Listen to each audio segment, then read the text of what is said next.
안녕하세요, 티슈박스입니다. 오늘은 여러분이 보시다가 혈압이 아주 많이 오를 수도 있는 자랑스러운 우리 조국 대한민국의 방산비리에 대한 영상이니까요, 심신이 허약하시거나 노약자인 분들은 마음 단단히 먹고 시청 부탁드립니다.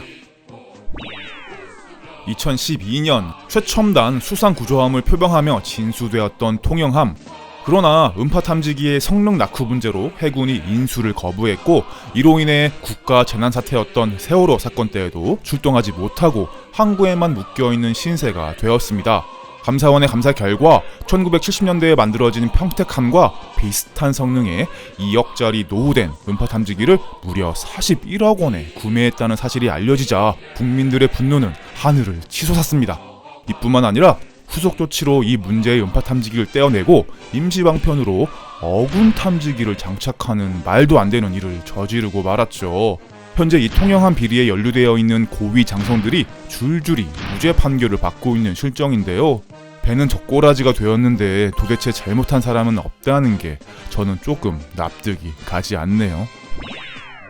작년에 우리 군의 신형 방탄복이 총알에 뚫려버리는 사건이 일어나서 세상이 떠들썩했던 적이 있었는데요. 국방부는 이미 3만 벌이나 납품된 이 방탄복의 성능을 개선해서 다시 보급을 했습니다. 하지만 이 방탄복의 옆구리가 다시 뚫리는 사태가 발생하면서 역시나 니들이 그러면 그렇지 하는 네티즌들의 비아냥이 잇따르고 있습니다. 원래는 일체형이었던 방탄복이 활동이 불편하다는 이유로 앞면과 옆면이 분리가 되었고, 이 과정에서 작은 조각의 옆면은 피격 시에 충격이 넓게 분산되지 않아서 쉽게 총알에 뚫리게 된 것인데요. 어떤 분들은 아니 그거 옆구리에 총 맞을 확률이 얼마나 되느냐 하시는 분들도 있겠지만, 총격 사망자 가운데 측면 피격 사망자가 무려 50%가 넘는다는 미국 국무성의 보고서를 감안한다면 측면 성능은 매우 중요한 것임을 알 수 있습니다. 그런데 웃긴 건 지금부터입니다. 국방부는 이러한 문제가 제기되자 측면 성능 평가를 아예 제외하도록 규정을 바꾸어 버린 것이죠. 그리고는 내년부터 지급되는 방탄복에 한해서 측면의 성능을 높이겠다고 밝혔습니다. 게다가 이 옆구리 뚫리는 방탄복 24,000벌을 추가로 구입할 예정이라고 하니까요, 전쟁 나면 총 맞을 때 앞면으로만 맞도록 우리 군인들이 조심하는 수밖에 없겠네요. 국방부가 명품 무기라고 대대적인 홍보를 해오던 K-11 복합소총. 일반 소총탄은 물론이고 공중 폭발탄 등 다양한 총알을 발사할 수 있어서 기존의 유탄 발사기를 대체하는 화기로 주목을 받았는데요. 알고 보니 이 소총도 온갖 불량과 비리로 얼룩져 있었습니다.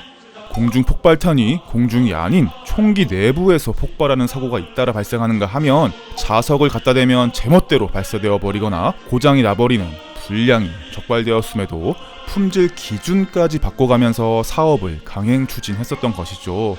더군다나 소총의 핵심 부품인 사격 통제 장치는 충격 테스트에서 충격량의 3분의 1만 전달되도록 하는 방법으로 검사 결과를 조작해서 돈을 받아 처먹은 방산업체 직원도 적발되었습니다. 결국 K-11 복합소총 계획은 보급 계획이 중단되어서 전면 재설계를 하는 아픔을 겪고 있습니다. 국방부가 군인들에게 허락한 합법적인 마약이 있다면 바로 군대리아와 건빵이 아닐까요? 그만큼이나 군인들에게 소중한 먹을 것에도 방산비리가 있다는 게 놀랍지만도 않다는 게 조금은 슬픈 현실인데요. 2011년에 적발된 이 사건은 방위사업청 공무원, 군 장교, 납품업자 등 민관, 군이 전부 연루된 헬조선 군납비리의 모범 사례였습니다. 방위사업청의 이모 사무관이 납품업자에게 낙찰 단가를 미리 알려주고 낙찰을 받을 수 있게 해준 대가로 거액의 뇌물을 받은 사건이었죠.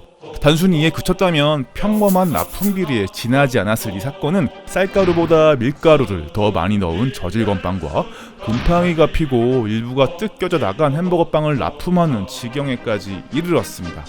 이에 육군 김모중령은 이러한 불량품을 무마해주고 위생점검 정보를 미리 알려주는 조건으로 납품업자에게 또 거액의 돈을 뜯어냈습니다.